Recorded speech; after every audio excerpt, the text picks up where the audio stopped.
tax, but it can't happen.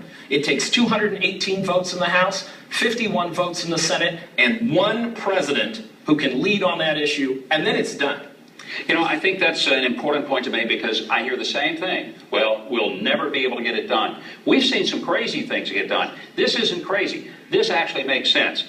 I'm going to throw a question out to the audience who are watching in all of our theaters all over the country right now. Let me ask you to do this. Raise your hands if you have ever been audited or victimized by the IRS. I have a feeling there are hands up across this country in the theaters who are watching us. Let me just see. What about here on the panel? We're conservatives. Well, of course. There you go. Well, it's pretty obvious that the evidence is overwhelming. But how do we combat the IRS and their unfair practices? I think people want to know what they can do, how they can get involved, and how they can make a real difference. So let's ask the panel. Adriana, I'll start with you. What can we do? Certainly, Unfair the movie has done a lot, and I will encourage everybody to continue following it with Unfair. By my organization, as an organization that is exclusively to trying to do more media and more communication and engagement with Hispanics, is Voces Action, is VOCES Action, ACTION.org, and I will encourage the people to come and visit my organization, more what we are doing, because we need to let the Hispanic community know about conservative public policy, about what the fair tax is all about, and many other conservative things that most of the Latino community in America stands for. All right, let's go to Ralph Reed. He is joining us on remote. Ralph, what do Christians need to do to get involved, and is there a specific call to action? I think this rogue agency needs to be reined in. That building needs to be fumigated. We need an entirely new group of people in charge in Washington, D.C., and I think Christians and other people of faith and others who care about freedom have got to stand up and say that their rights have been purchased with the blood of others who paid the ultimate price, who paid in many cases with their lives, that we might be free. And we are not going to let the IRS or any other Washington bureaucrat take our freedom away. That's what I think we need to do.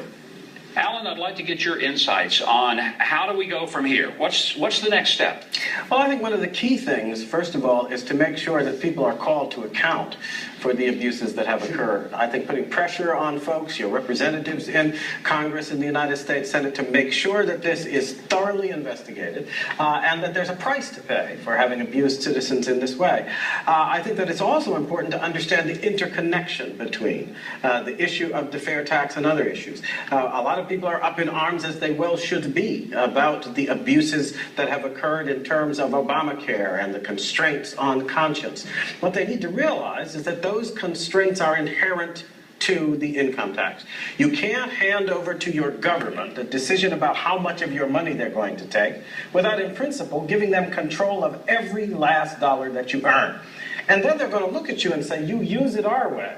Not according to your God, not according to your faith, not according to your moral conscience, but our way, or you are not going to be able to survive. The income tax is inherently abusive. And so every issue they encounter where the government is stepping in to dictate conscience and to take away rights, the income tax is the fuel of that abuse, and people need to understand that, spread that word, and make sure a priority is given to getting us back to a tax system that's compatible with liberty instead of a tax system that is an implement of our enslavement. And Stephen, you've been a long champion to end this penalization on productivity. Take it now to the next level, to the next step of doing something. What do you recommend? Well, remember that movie Network? Yeah. I'm mad as hell and I'm not going to take it anymore. We need that around the country. We need people to say I'm mad as hell about a tax system that is abusive, that is reducing our economic growth. My God, when you have major American companies like Walgreens, like Pfizer, like Burger King, for goodness sake, leaving the United States because of our income tax system, there's something terribly wrong here. So I think the thing that Americans have to do is become activated on this. And that's the key point. We can win on this issue.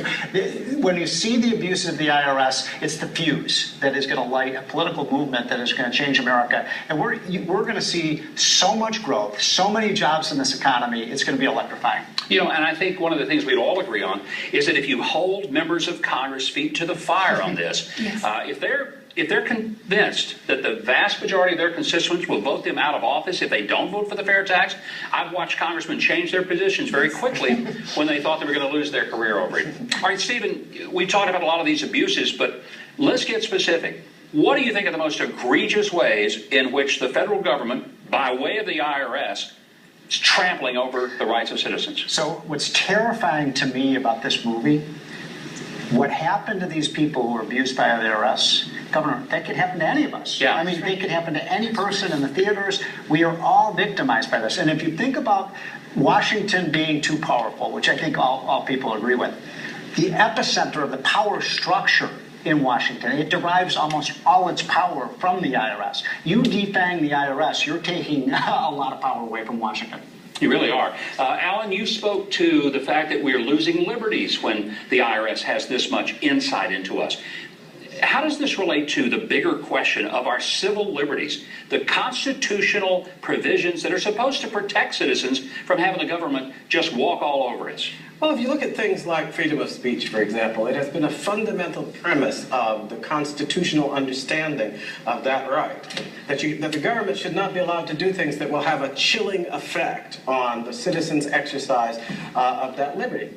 Think for a minute about the enormous overshadowing of liberty with fear, the fear of intimidation by a process that confesses its adversity to liberty because it's based on the presumption that you're guilty until you prove yourself innocent. It reverses the whole idea of our system of justice, stands it on its head, and in doing so, forces us into a position where instead of exercising our rights, we must calculate what the costs are going to be and shut down our activities because they're going to be too costly with the lawsuits and so forth and so on. They'll destroy us.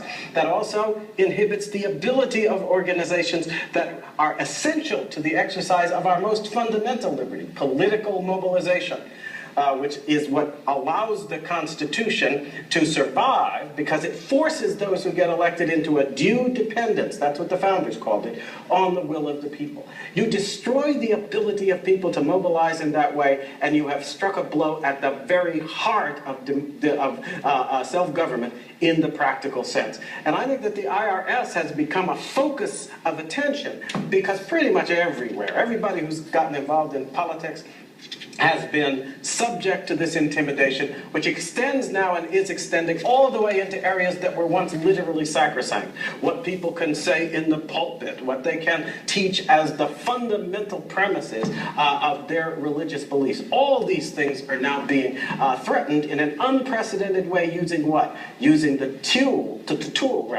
of the IRS and the abuse that gives, the opportunity for abuse that gives to government in order to intimidate and in the end even destroy the livelihood of citizens who are doing nothing but exercising their constitutional right. Adriana, the Hispanic community is one of the fastest growing demographics in the country. Do you feel that there is a special, unique, or threatening power of the IRS as it relates to this fast-growing demographic, the Hispanic community? Absolutely. You know, a lot of Hispanics governors like the fact that they can build big business. They start with a small business, and certainly they like limited government.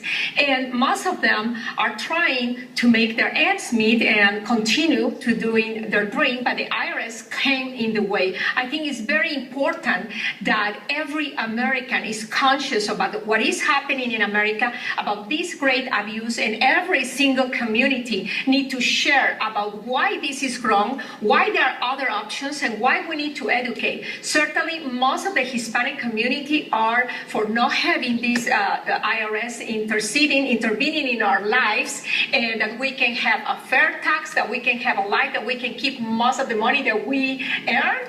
And certainly, I can tell you that in America, everyone can have the dream comes true if we really have a more limited government as it should be, and as our founding fathers originally wanted governor. And Craig, we don't want this film to be an event. We want it to be a launch pad. So from this point, what happens to mobilize all these people that have joined us in theaters across America and take it forward? Well, I think that's the most important thing, Governor. If you want to stay connected and find out more about our future movie plans or get notice about an encore showing of this movie, you can send a text message, just one word. Send unfair, UNFAIR, to 89800. Once again, that number, 89800. Or go to our website, unfairmovie.com. And we have theater captains. They're with you in the theater right now, standing down in front. You can meet with them, network with other patriots, and make a difference in this fight to abolish the IRS. Craig, thanks very much. And I want to say thanks to you for watching the movie. I hope that you'll keep spreading the word and that you'll order the DVD, share it with other people, and be sure to get the rest of the stories that are found only in the book. We're grateful that you joined us, and I hope you'll remember something. You don't work for the government. The government works for you. Thanks, and good night. To find out how you can get educated, motivated, and activated around the issues discussed in tonight's event, and learn more about the DVD or book, visit unfairmovie.com.